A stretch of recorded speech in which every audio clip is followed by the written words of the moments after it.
India was and continues to be a poor country where living conditions are far from those of any developed economy. In fact, its GDP per capita is comparable to the economies of its neighbors such as Pakistan or Bangladesh. With a GDP per capita of $2,388, India ranks 142nd in the world. This means that a country like Mexico has a GDP per capita 4.5 times that of India, Argentina's is 7 times, Spain's more than 12 times, the United States almost 32 times, and Norway's 44 times. Of India's more than 1.4 billion inhabitants, only 60 million earn more than $10,000 annually. So, without a doubt, India is an extremely poor country. However, for several years now, India has been growing spectacularly, being the fastest growing large economy in the world. In fact, India's economy expanded by 6.7% in 2023, ahead of China's 5.2% and far above the 2.5% growth of the United States economy. But this is just the beginning.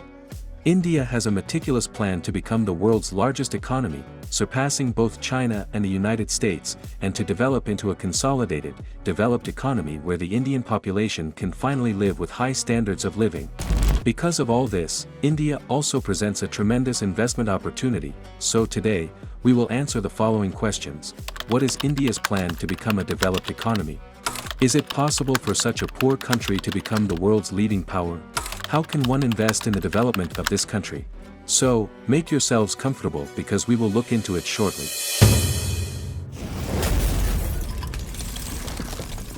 Hello to all the community of Finance for All, welcome to another video.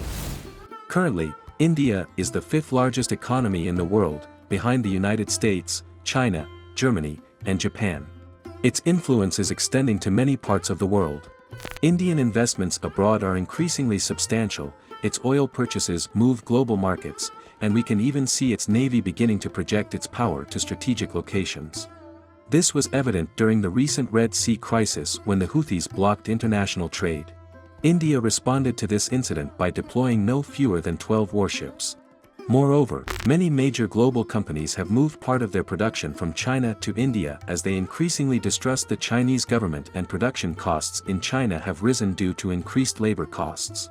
As a result, companies like Apple, Samsung, Microsoft, and Nike now have production plants in India. The same goes for other major firms like Boeing or Lockheed Martin, which, although they do not have factories in the country, have started working with suppliers in India that manufacture some components for their aircraft and systems. However, manufacturing is not India's main strength. India will not become the world's largest economy by producing cheap goods as China did. In fact, the availability of cheap labor is becoming less important.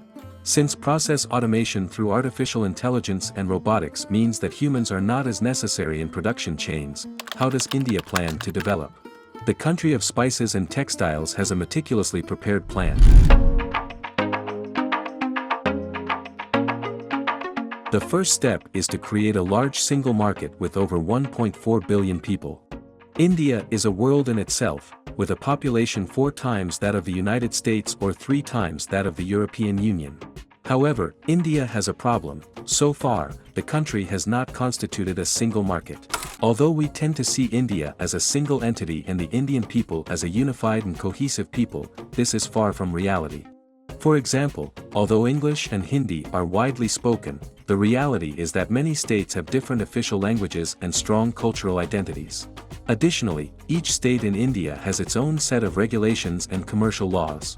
In fact, there are even internal tariffs when moving from one region to another, which, combined with the cost for companies to adapt to various different regulations, makes trading in India quite complicated. Not to mention the atrocious bureaucracy in the country, which makes any process for opening a business or obtaining certain permits very slow. And of course, to bypass these tedious processes, many entrepreneurs are willing to pay, leading to widespread corruption in the country. The Indian government is creating the conditions to leave these problems behind and make the country a true single market where Indian companies can grow and compete head-to-head with any global company.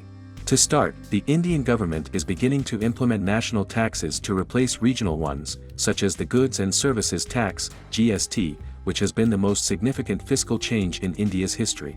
Additionally, to facilitate the implementation of this single market, India is building a large infrastructure network. The country already has 149 airports, double what it had a decade ago, and is constructing 10,000 kilometers of roads and 15 gigawatts of solar energy per year. Beyond that, India is also creating intangible infrastructure, such as a digital payments infrastructure and improving online access to capital markets. Let's continue with something else. Do you remember I mentioned that although India is attracting a lot of companies to manufacture products in the country, its growth is not based on that? Indeed, India is not specializing in manufacturing cheap products but in providing cheap services. In fact, 10% of the country's GDP is already related to the export of services. If you work in a multinational company, it is very likely that services such as accounting, payroll calculation, or software development are outsourced and being done by subcontracted companies in India. This is why millions of Indian citizens are being trained in crucial fields such as economics, mathematics, and programming. The idea behind developing this service export sector is that the spending by workers in these industries would, in turn, create more jobs in other sectors, from construction to tourism. Another significant advantage India has over more developed countries is its population pyramid. Unlike China, India's population is still growing, with a fertility rate of 2.03 births per woman. This means that India's population is very young, with an average age of 28.3 years, much lower than the 38.4 of its Chinese neighbors, the 43.9 of Spain, or the 48.6 of Japan. The consequence of this is that India will not face short and medium-term problems in paying pensions, unlike its economic rivals. Additionally, it will have an ample labor force to propel its economy to stardom.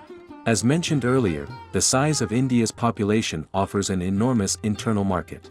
This large consumer base can attract direct foreign investment as international companies seek to capitalize on the growing Indian market, especially the growth of its middle class. Moreover, a large population facilitates the scalability of businesses and projects, enabling Indian companies to leverage economies of scale to be more competitive in international markets. Another important point is the number of Indians living in developed countries like the United States or the United Kingdom. The Indian diaspora comprises about 32 million people living abroad, which is a crucial source of economic support for India. Indians living abroad send a significant amount of remittances, making India the world's largest recipient of remittances, receiving around $87 billion in 2021. These remittances help many families in India, raising their standard of living, financing education and health, and promoting consumption in the local economy. Additionally, the Indian diaspora plays a vital role in the transfer of knowledge and skills. Many Indians living abroad are highly qualified and hold key positions in sectors such as technology, medicine, education, and business.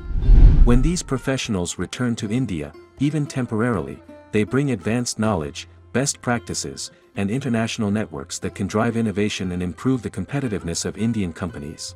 The same applies to global networks within the diaspora, which also facilitate international trade relations. Indians abroad can act as cultural and commercial bridges, helping Indian companies access new markets, understand the local dynamics of other countries, and establish solid commercial relationships. Furthermore, the Indian diaspora often invests in India, whether in real estate, family businesses, or new startups. Additionally, there are extremely influential and powerful Indians, such as Sundar Pichai, CEO of Alphabet and Google, Satya Nadella, CEO of Microsoft, Shantanu Narayan, CEO of Adobe, Arvind Krishna, CEO of IBM, Nikesh Arora, CEO of Palo Alto Networks, and Raj Subramaniam, CEO of FedEx. Finally, we must talk about India as a geopolitical counterbalance to China. For Western powers, attracting India to their geopolitical bloc is of vital importance to offset China's rise. Therefore, India is being courted while Western powers lavish it with substantial investments in the country. However, India skillfully maneuvers diplomatically and always tries to maintain a certain neutrality, also reaching agreements with countries like Russia and Iran, from which India obtains oil and gas at very favorable prices. Thus, India doesn't have to do much but sit back and wait while offers for friendship pour in. Today, India is the belle of the ball with whom everyone wants to dance. Now that we know all this, it's time to ask ourselves, can we benefit from this trend? Can we invest in India's growth? Fortunately, the answer is yes. The simplest and most effective way is to invest in an ETF that replicates one of India's main indices. This way, you diversify across various sectors and companies. The most well-known and accessible is the MSCI India. This ETF not only diversifies by sector but also by company size, as it includes medium and large-cap companies. As you can see in this chart, the performance of this ETF has been excellent in recent years. Another way to invest in India is by selecting specific companies in particular sectors that you believe can outperform the average. However, this method requires a thorough analysis of each business and is not recommended for inexperienced investors. Lastly, you can invest in multinational companies that have exposure to the Indian market. Companies like Apple, PepsiCo, or Visa have exposure to India, although they are large multinationals where their Indian business represents only a small portion of their profits. Remember that everything I've just explained is a personal opinion and not a purchase or sale recommendation. Now that we know all this, it's your turn. Do you think India will become the world's leading economy?